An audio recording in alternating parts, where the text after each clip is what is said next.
once you've identified the scenario and you've listed out, everything you need to know about motivation, you drill it down. The next big block is expectations. Your expectations, again, quoting Howard Gardner, he said that 80% of your motivation is derived from your expectation. Expectation is what you believe the outcome is going to be. And I can say to you, it could be, you can have a positive affirmation, you could say all sorts of things, and I use a great example. There's no fighter that ever takes a fight. I mean, no serious fighter that ever takes a fight, goes into a tournament, wherever, UFC fight, Strikeforce fight, it doesn't matter whatever, thinking they're going to lose for the most part. Everyone goes, I'm going to kill this guy, I'm going to kick this guy's ass. And then when you watch their body language,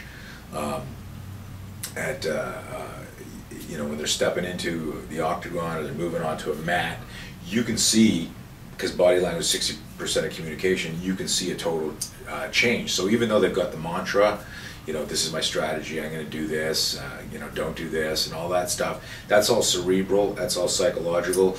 But the biggest thing is really this, is you've all heard the expression perception rules. So at the end of the day, you can have the best coach, you can write out the best mission statement, and you could memorize it and sing it and do all that stuff and have the right music. If somewhere at a cellular level, your unconscious mind, you have a negative expectation about the outcome and stuff, it's going to demotivate you. You think about, I know, and I just flash into my head, guys who practice a back kick, and I recognize that this is a Jiu-Jitsu Mania site, but everyone's messed around with stuff, and most people, and the back kick is the most black and white example of this, because everyone messes around with it at some point. But most people who can nail it on a bag or nail it on a shield never use it in the fight.